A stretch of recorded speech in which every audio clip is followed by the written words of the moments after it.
Hello dear students last lecture में हमने electric field and properties of electric field की बात की थी। ओके स्टूडेंट्स, तो आज कंटिन्यू करते हैं हम electric dipole.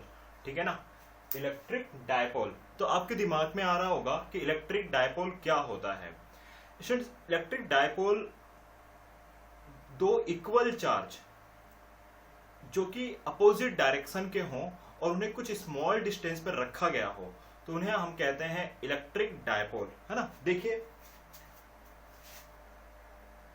To equal and opposite charge separated by a small distance.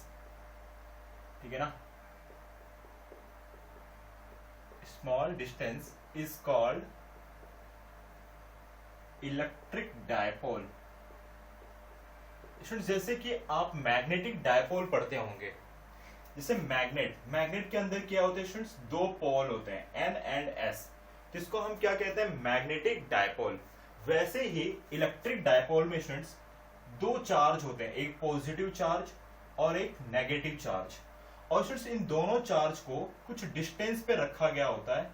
मैं ऐसा एज्यूम कर लेता हूं कि दोनों चार्ज के बिटवीन का डिस्टेंस 2d है। ठीक है ना, 2d is the small separation, है ना। 2d क्या है, सेपरेशन बिटवीन टू चार्ज। ठीक है,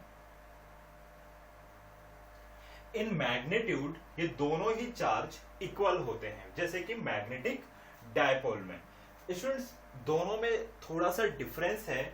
इलेक्ट्रिक डायपोल में दोनों ही चार्ज सेपरेट होते हैं, अलग अलग होते हैं। मैग्नेटिक डायपोल में दोनों ही पोल एक मैग्नेट के अंदर मिल जाते हैं। अगर आपने यहां से मैग्नेट को सेपरेट कर दिया स्टूडेंट्स, तो यहां पर साउथ पोल बन जाता है और यहां पे नॉर्थ पोल बन जाता है। स्टूडेंट्स, मैग्नेट की स्टडी तो हम मैग्नेटिज्म में करेंगे। जस्ट आपको समझाने के लिए मैंने ये मैग्नेट का एग्जांपल लिया था। जैसे मैग्नेट में दो पोल होते हैं तो ये मैग्नेटिक डायपोल हो गया। इलेक्ट्रिक में अगर आप दो चार्ज ले लो तो उसको आप इलेक्ट्रिक डायपोल कहेंगे। ठीक है ना। दोनों में डिफरेंस ये है कि इन दोनों पोल को अलग नहीं किया जा सकता, सेपरेट नहीं कर सकते हैं। यहां पर ये दोनों ही इलेक्ट्रिक चार्ज सेपरेट हो सकते हैं, इनको उठा के आप कहीं और रख सकते हैं। ठीक है ना। तो फिलहाल आप इतना ध्यान रखिए कि two equal and opposite charge separated by a small distance is called electric dipole. ठीक है ना। और 2d क्या स्टूडेंट्स, यहाँ पे 2d है सेपरेशन बिटवीन टू चार्ज। ठीक है। इसी में एक टॉपिक और आता है जिसका नाम है electric dipole moment. Electric dipole moment. ठीक है ना स्टूडेंट्स, इलेक्ट्रिक डायपोल मोमेंट को हम P से रिप्रेजेंट करते हैं। ठीक है। और जो इलेक्ट्रिक डायपोल मोमेंट है स्टूडेंट्स, ये वेक्टर क्वांटिटी है। इलेक्ट्रिक डायपोल मोमेंट कैसी क्वांटिटी है, वेक्टर क्वांटिटी है।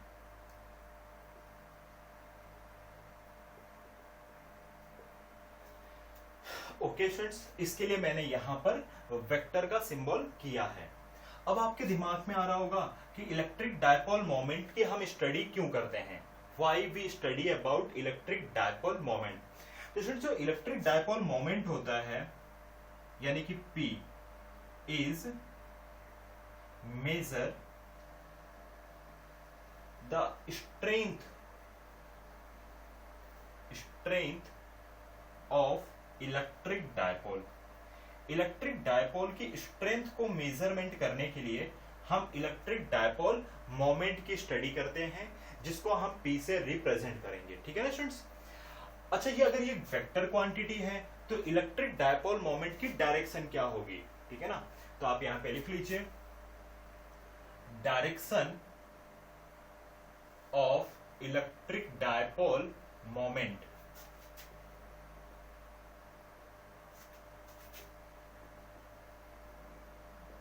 इज फ्रॉम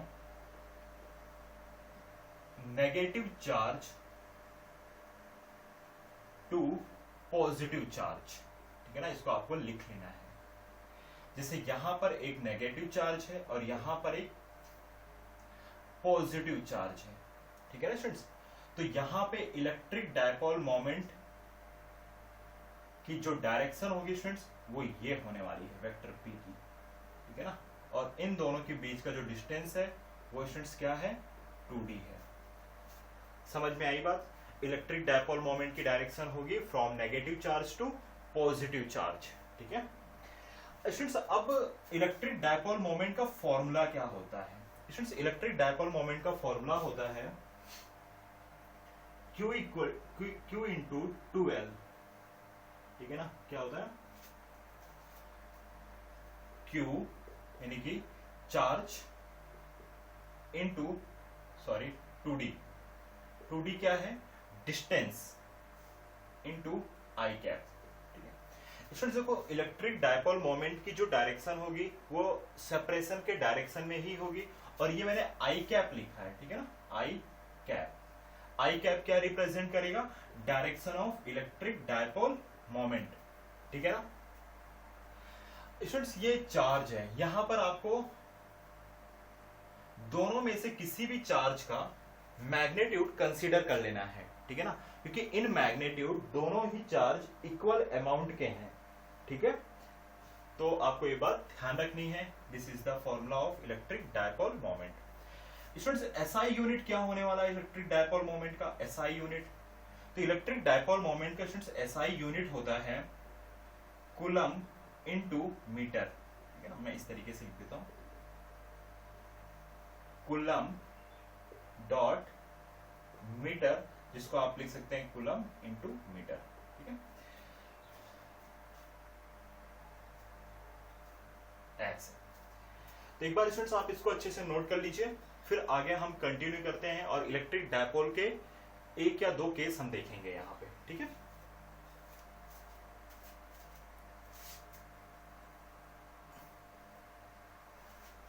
ओके स्टूडेंट्स, देखिए अब हम स्टडी करने जा रहे हैं electric field intensity due to an electric dipole, ठीक है ना स्टूडेंट्स। इलेक्ट्रिक डायपोल की वजह से जो इलेक्ट्रिक फील्ड बनेगी उस इलेक्ट्रिक फील्ड की इंटेंसिटी क्या होगी उसको अभी हमें स्टडी करना है, ठीक है ना। तो सबसे पहली बात आपको यह ध्यान रखना है, the electric field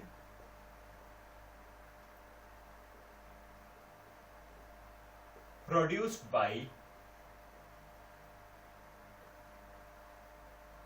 dipole is called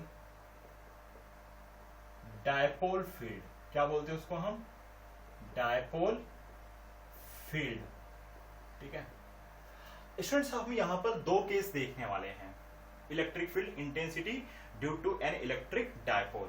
first case देखेंगे, case number first, at an axial point, at an axial point, ठीक है। वहां पर इलेक्ट्रिक फील्ड इंटेंसिटी क्या होने वाली है स्टूडेंट्स। एज्यूम करो कि ये एक नेगेटिव चार्ज है और ये एक पॉजिटिव चार्ज है, ठीक है। और इन दोनों के बीच का डिस्टेंस स्टूडेंट्स क्या है, 2d। और मैंने यहां पर एज्यूम किया कि ये आपका ओरिजिन है, पॉइंट क्या है, पॉइंट ओ है origin.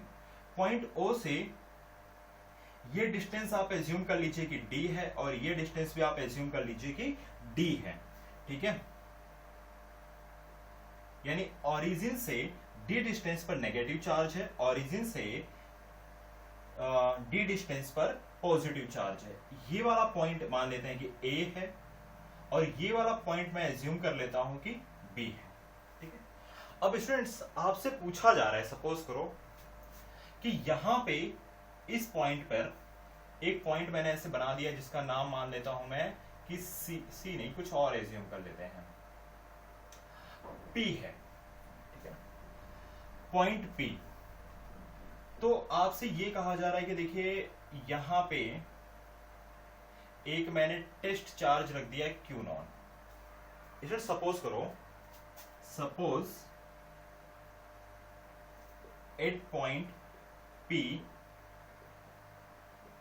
a test charge is put या is putting,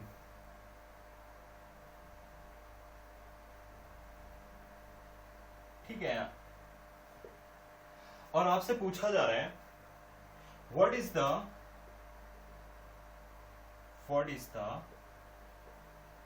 electric field intensity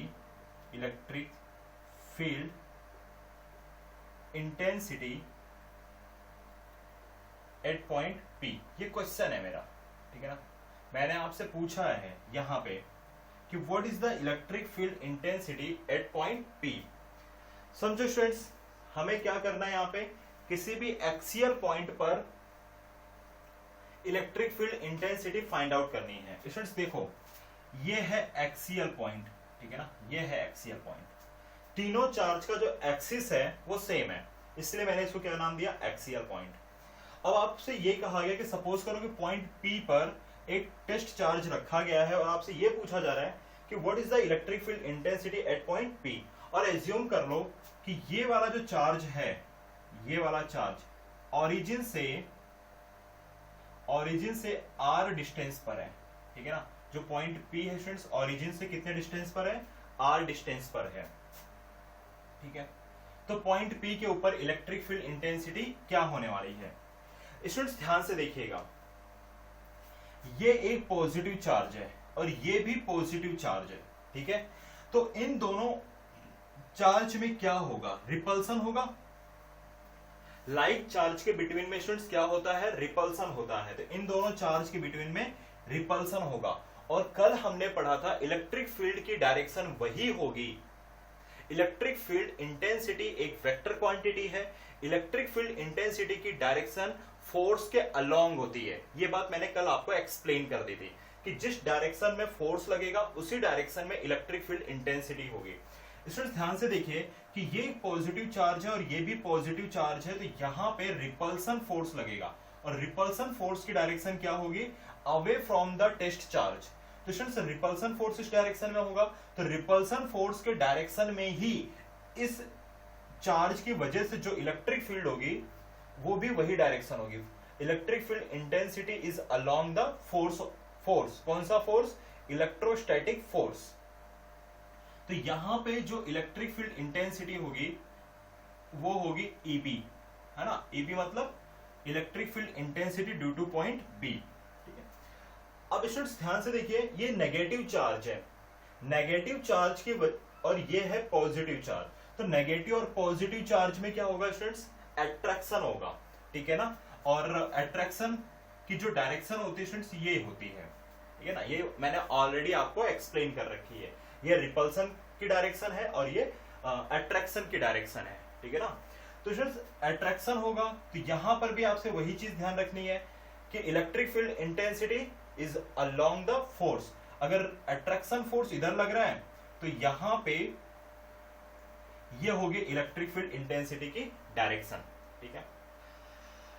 okay students, अब हम net electric field find out करेंगे एट पॉइंट P पर। नेट इलेक्ट्रिक फील्ड क्यों, क्योंकि स्टूडेंट्स यहां पर पॉइंट P पर दो इलेक्ट्रिक फील्ड है, एक तो electric field due two point A और एक है electric field due two point B। जब दो इलेक्ट्रिक फील्ड यहां पर पॉइंट P पर प्रेजेंट है तो हमें net electric field find out करना होगा। तो आप लिखेंगे यहां पे net electric field intensity at point P, ठीक है। तो आप क्या लिखेंगे, वेक्टर EP, ठीक है, equal to vector EA plus vector EB, ठीक है ना। स्टूडेंट देखिए, इनको वेक्टर सम करना होगा आपको। कैसा सम करना पड़ेगा, वेक्टर सम, क्योंकि electric field intensity vector quantity है। तो स्टूडेंट्स क्या फॉर्मूला होता है, ये फॉर्मूला होगा EA square EB square plus 2EA EB cos theta, ठीक है ना। वेक्टर एडिशन का फॉर्मूला है। अब स्टूडेंट्स आप बताइए कि EA और EB के बीच का एंगल क्या होगा, ठीक है ना। EA और EB के बीच का एंगल क्या होगा। स्टूडेंट्स ध्यान से देखिए, EA और EB की डायरेक्शन अपोजिट है। EB इस तरफ जा रहा है और EA इस तरफ जा रहा है। दोनों के बीच में जो एंगल होगा वो 180 डिग्री होगा, क्योंकि electric field due to A और electric field due to B, ये दोनों कैसे हैं स्टूडेंट्स? ये हैं एंटी पैरेलल। कैसे हैं? एंटी पैरेलल है। तो आपको पता है स्टूडेंट्स कॉस 180 की वैल्यू -1 होती है। क्या होती है स्टूडेंट्स? कॉस 180 की वैल्यू -1 होती है। ठीक है, तो फॉर्मूला क्या बन जाएगा स्टूडेंट्स? यहां पर फॉर्मूला होने वाला है EA square EB square -2EA EB, और cos 180 की जगह पर मैंने -1 रख दिया। स्टूडेंट्स देखिए ये एक फॉर्मूला बन गया, a माइनस बी का होल स्क्वायर का फॉर्मूला बन गया। तो यहां पर होगा EA माइनस EB का होल स्क्वायर, और अगर आप इसको रूट के बाहर लेकर आओगे तो EP इक्वल टू हो जाएगा स्टूडेंट्स EA माइनस EB। तो अभी आपको यहां पर क्या करना है? EA, ठीक है, और EB, इनकी वैल्यू को यहां पर पुट अप कर देना है। चलिए, तो सबसे पहले मैं आपको बता दूं कि EA की वैल्यू क्या होगी और EB की वैल्यू क्या होगी। देखो स्टूडेंट्स,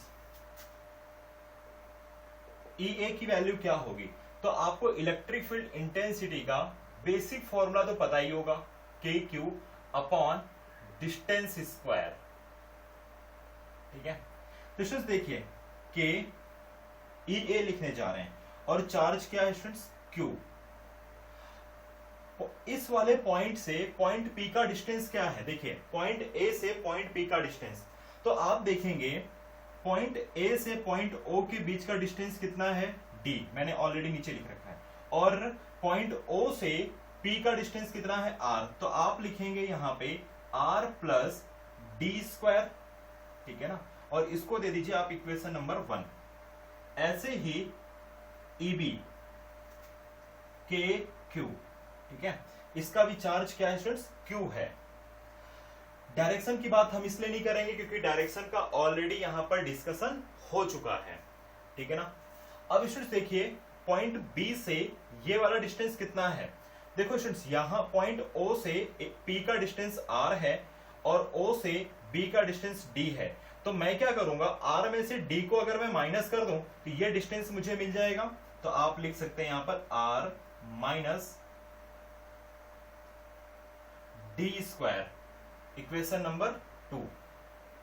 अब स्टूडेंट्स क्या करना है आपको? EA और EB की वैल्यू आपको इक्वेशन नंबर 3 में पुट अप कर देनी है। जब आप इक्वेशन नंबर 3 में EA और EB की वैल्यू पुट अप करोगे तो आपको electric field intensity eight an axial point वो आपको मिल जाएगा, और ये फॉर्मूला फिर आपको ध्यान में रखना है। चलिए सॉल्व करते हैं।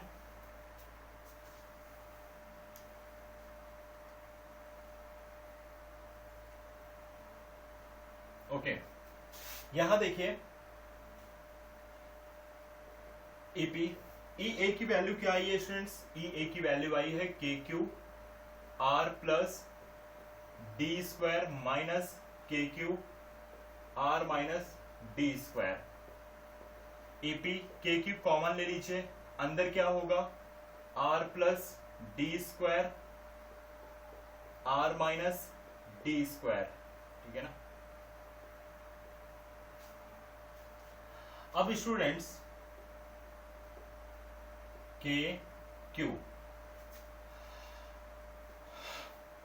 इसको क्या लिखा जा सकता है? एलसीएम क्या आएगा? R square minus D square का स्क्वायर, और ये वैल्यू यहां रखिए तो ये होगा R स्क्वायर, इसको मैं ओपन कर देता हूं, D स्क्वायर माइनस 2RD, और ये वाला टर्म यहां पर आएगा तो minus R square minus D square minus 2RD, ठीक है। जो डेटा कैंसिल हो रहे हैं कैंसिल आउट कर दीजिए, तो आपको EP मिलेगा स्टूडेंट्स यहां पे माइनस KQ मल्टीप्लाई 2RD और 2RD यानी कि 4RD upon R square minus D square का स्क्वायर, ठीक है ना स्टूडेंट्स। तो ये फॉर्मूला आपको मिलता है यहां पे, इसको मैं अब क्लीन कर देता हूं, ठीक है ना स्टूडेंट्स। इसको मैं थोड़ा और चेंज करता हूं, और मैंने ऐसे लिखा माइनस के, ऐसे माइनस 2kr, और यहां पे मैं लिखने जा रहा हूं q, और ये हो गया 2d upon r square minus T square का स्क्वायर। स्टूडेंट्स ध्यान से देखिए, मैंने यहां पर क्या लिखा है, q डॉट 2d, है ना। और थोड़ी देर पहले मैंने आपको बताया था कि जो आपका इलेक्ट्रिक डायपोल मोमेंट होता है वेक्टर p, उसकी वैल्यू क्या होती है, q cross 2d vector form में। और अगर इन मैग्नीट्यूड में अगर मैं बात करूं तो q 2d होगा। तो q 2d की जगह पर मैं क्या लिख सकता हूं स्टूडेंट्स, मैं यहां लिख सकता हूं माइनस टू के r वेक्टर p। ठीक है, एक बार आप p लिख लो, बाद में वेक्टर की बात कर लेंगे। और नीचे होगा r square minus D square का स्क्वायर। ठीक है ना स्टूडेंट्स, ये आपका फाइनल आंसर है, कि मतलब फाइनल आंसर है। ठीक है ना, इक्वेशन नंबर 4। लेकिन स्टूडेंट्स मैं इसको भी क्लीन कर देता हूं कि आपने इसे नोट कर लिया होगा। इफ अगर मैं ऐसा एज्यूम कर लूं कि r ग्रेटर देन d है, ठीक है ना, r की वैल्यू बहुत बड़ी है d के कंपेयर में, क्योंकि हमने डेफिनेशन में देखा था कि दोनों चार्ज के बीच का डिस्टेंस बहुत कम होना चाहिए। अगर ऐसा है ना, इफ, तो आप इस d को नेगलेक्ट कर सकते हैं, क्योंकि r ग्रेटर देन d लिया मैंने। तो स्टूडेंट्स EP होगा minus 2kp into R upon r की पावर 4। देखो स्टूडेंट्स, अगर आप d को नेगलेक्ट कर दोगे तो यहां पर क्या बचेगा, यहां होगा r स्क्वायर का r स्क्वायर। ठीक है ना, तो इक्वल टू में आप इस तरीके से लिख सकते हो minus 2kp into R upon r की पावर 4। और एक r कम हो जाएगा, कैंसल होगा ना यहाँ पे एक r, तो क्या मिलने वाला है आपको, माइनस 2kp अपॉन r की पावर 3। समझ में आई बात स्टूडेंट्स? तो ये होगा पॉइंट P के ऊपर इलेक्ट्रिक फील्ड इंटेंसिटी, ठीक है ना, due to dipole. Okay students, अगर मैं इसको वेक्टर फॉर्म में लिखूं तो ये होने वाला है vector EP equal to 2k vector P upon R cube. ठीक है, और यहां पर आप लिख लीजिए ऐसे करके R कैप। ठीक है, या P कैप लिख दो, ज्यादा बेटर रहेगा, इसको भी हटा दो, P कैप लिख दो। ठीक है ना, जो डायरेक्शन होगी इलेक्ट्रिक किसकी डायरेक्शन होने वाली, डायपोल मोमेंट की, वही डायरेक्शन होगी यहाँ पर इलेक्ट्रिक फील्ड की। ठीक है, तो आप इसको अच्छे तरीके से नोट कर लीजिए। होप कि आपको ये डेरिवेशन समझ में आ गया होगा। और ये P है स्टूडेंट्स, ये वाला जो P है, ये P ये इलेक्ट्रिक डायपोल मोमेंट को रिप्रेजेंट कर रहा है, ये वाला P पॉइंट P को रिप्रेजेंट कर रहा है, और P कैप यूनिट डायरेक्शन को रिप्रेजेंट कर रहा है। तो एग्जाम में आपसे पूछा जाएगा कि व्हाट इज द फॉर्मूला, है ना, what is the formula of electric field intensity due to an electric dipole at an axial point. तो यहां पर ये चीज ध्यान रखनी है। और डायपोल के केस में स्टूडेंट्स आप इसको अच्छे से नोट कर चुके होंगे, आपको थोड़े कंसेप्ट की बातें बता रहा हूं मैं।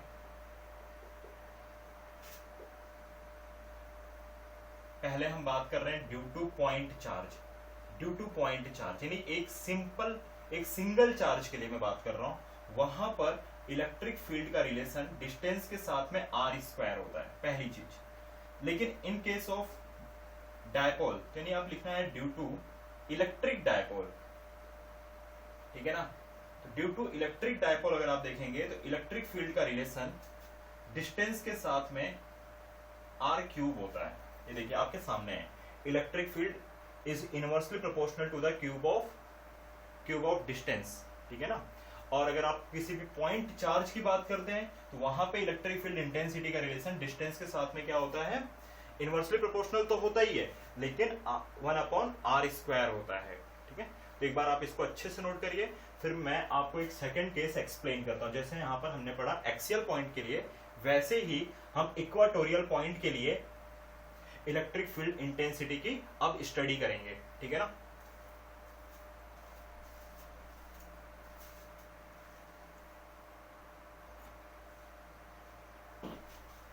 ओके स्टूडेंट्स, देखिए यहाँ पे केस नंबर 2 की बात कर रहे हैं। केस नंबर 2 में आपको एक ऐसा पॉइंट बनाना है, ठीक है ना, जो इक्वाटोरियल पॉइंट हो, ठीक है। ध्यान से देखिएगा, यहाँ पर स्टूडेंट्स मैंने एक नेगेटिव चार्ज रखा, यहाँ पे मैंने एक पॉजिटिव चार्ज रख दिया, और यहाँ कहीं पर एक पॉइंट है Q, जहां पर टेस्ट चार्ज रखा हुआ है, ठीक है ना, पॉइंट Q है, पॉइंट Q।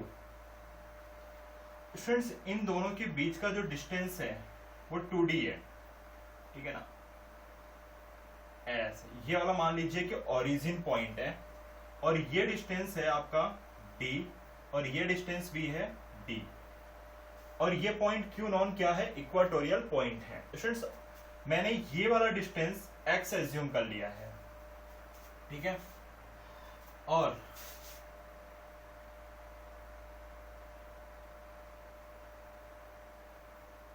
इन पॉइंट्स को हम मैच कर देते हैं ऐसे, ठीक है ना। स्टूडेंट्स अगर ये एंगल थीटा है तो ये एंगल भी थीटा ही होगा, आपको अच्छे से पता है। और स्टूडेंट्स अब आपको ये बताना है कि इस पॉइंट Q पर इलेक्ट्रिक फील्ड इंटेंसिटी क्या होगी, यानी आपसे कहा जा रहा है find electric field intensity at point Q, ठीक है ना।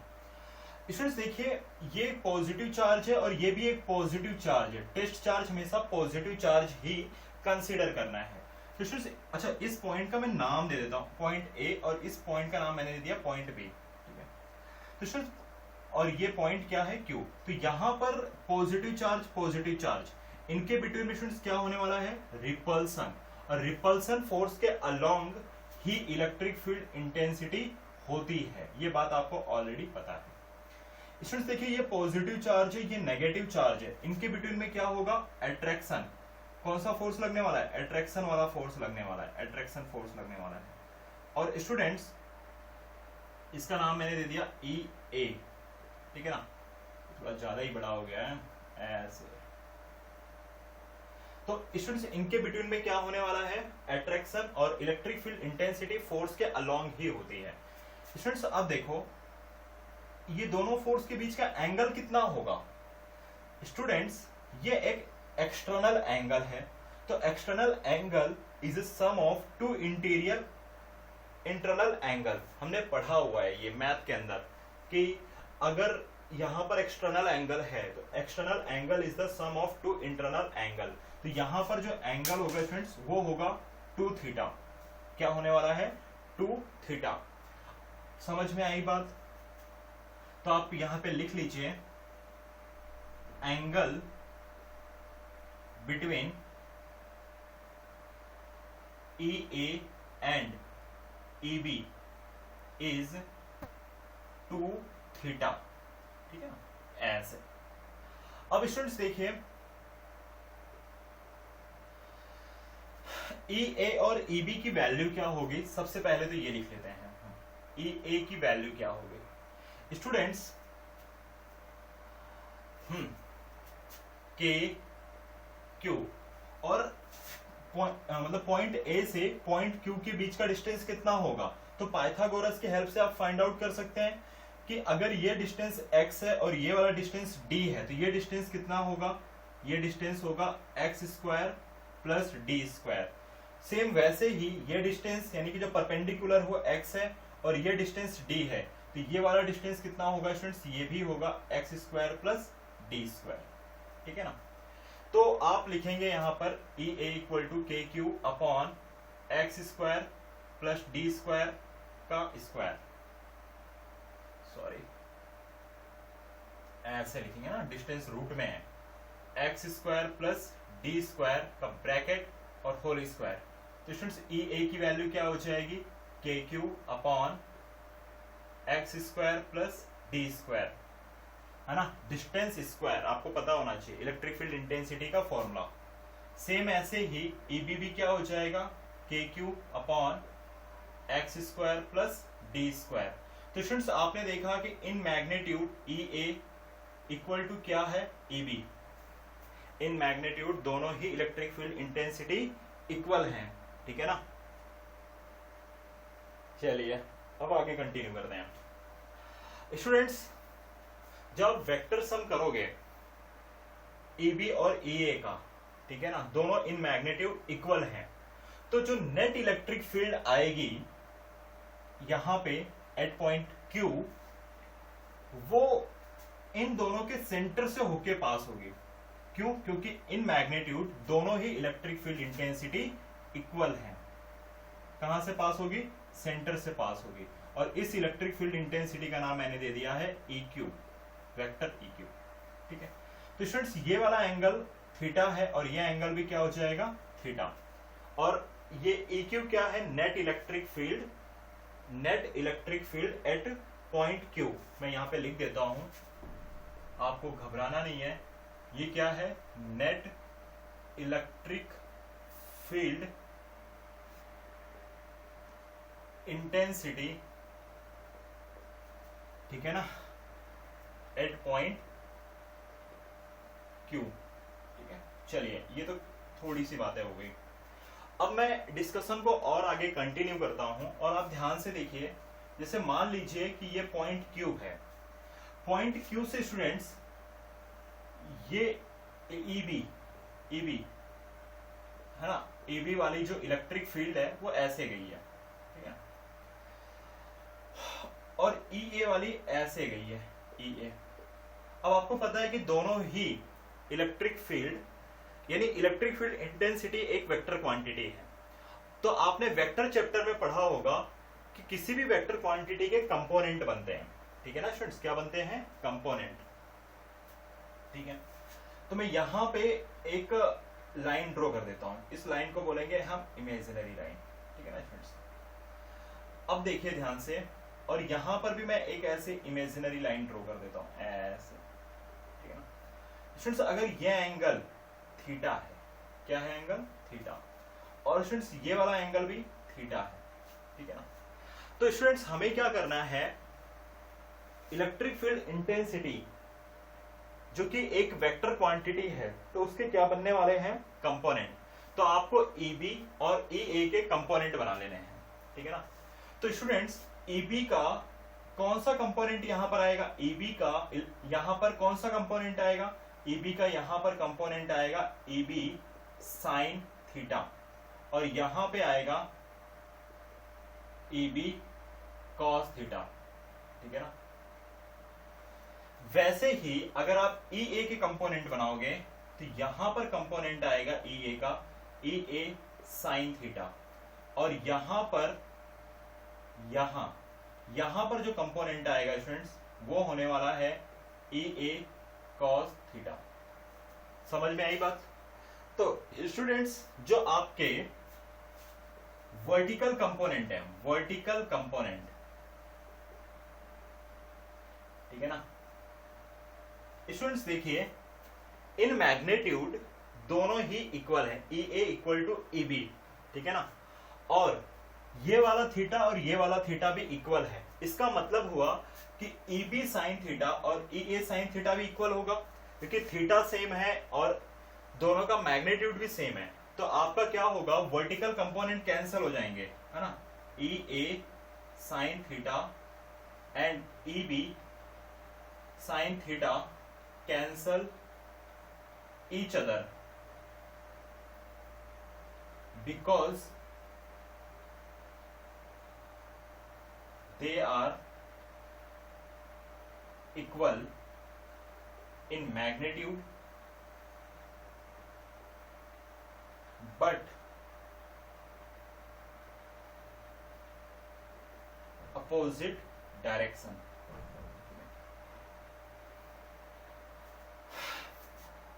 क्लियर है, ओके स्टूडेंट्स।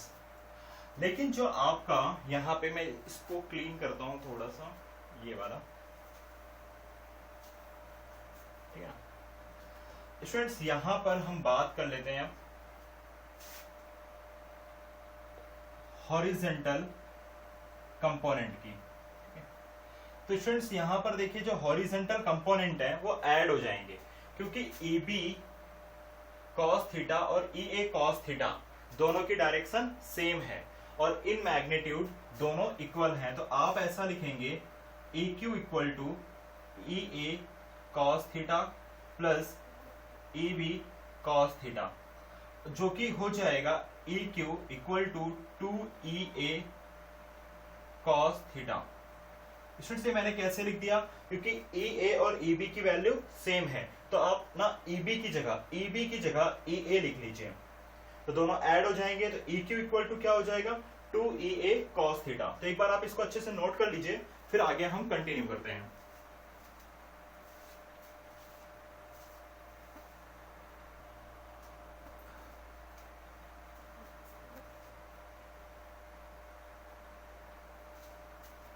ओके स्टूडेंट्स, चलिए कंटिन्यू करते हैं।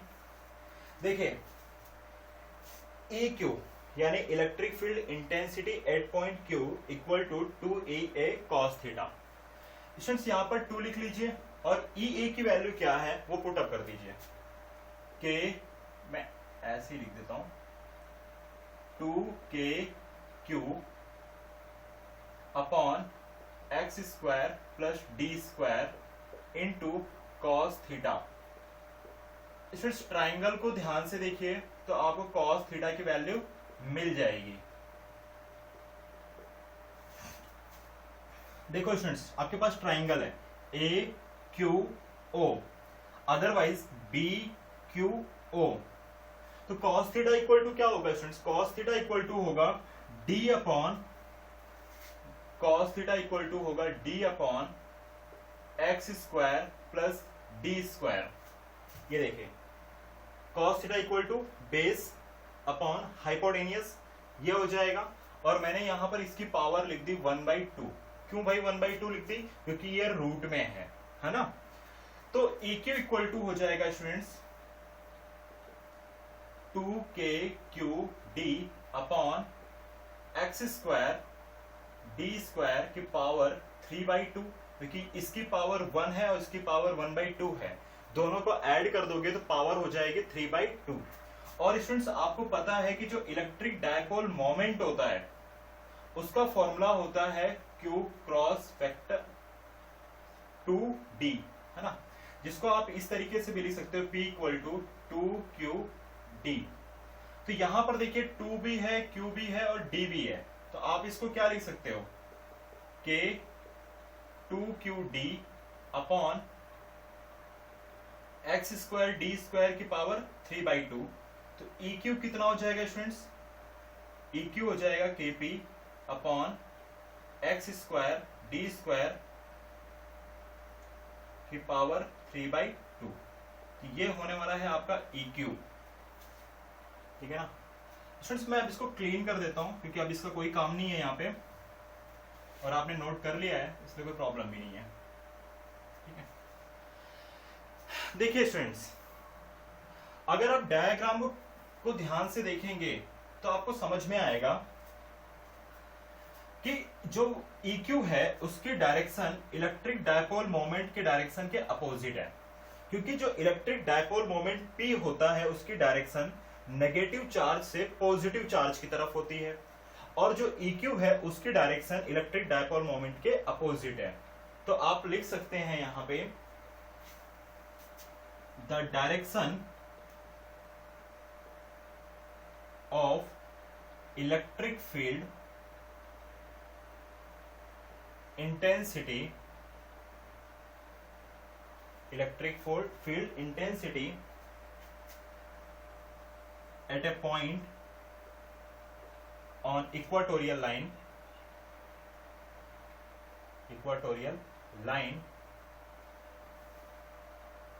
due to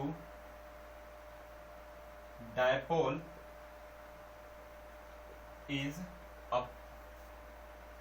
is parallel and opposite to electric dipole moment. तो स्टूडेंट्स इसको अगर मैं वेक्टर फॉर्म में लिखूंगा तो क्या होने वाला है, k vector p upon x square plus D square की power 3/2 into P cap, sorry into minus P cap. Minus sign क्यों, क्योंकि मैंने अभी जस्ट बताया ये डायपोल मोमेंट है जिसकी डायरेक्शन नेगेटिव चार्ज से पॉजिटिव चार्ज की तरफ होती है, और जो EQ डायरेक्शन है ना, electric field intensity at point Q, उसकी डायरेक्शन P के अपोजिट है बट पैरेलल है, इसलिए मैंने यहां लिखा parallel and opposite to electric dipole moment. ठीक है ना स्टूडेंट्स। स्टूडेंट्स अगर मैं एज्यूम करूं इफ,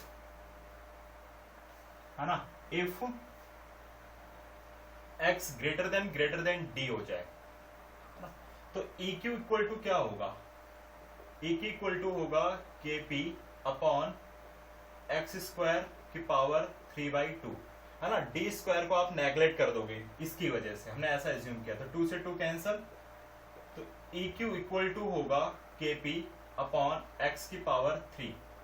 तो स्टूडेंट्स याद करिए थोड़ा सा, मैंने अभी थोड़ी देर पहले ही कहा था कि जो इलेक्ट्रिक फील्ड इंटेंसिटी का रिलेशन डिस्टेंस के साथ में हमेशा इनवर्सली प्रोपोर्शनल तो होता ही है, लेकिन distance cube of inversely proportional होगा। देखिए यहां पर भी electric field intensity is inversely proportional two cube of the distance है। ठीक है ना, ये चीज आपको ध्यान रखनी है, और ऐसा तभी पॉसिबल है जब केस किसका होगा, डायपोल का। एमसीक्यू में कई बार पूछा जाता है। एक और कंसेप्चुअल बात कर लेते हैं यहां पर,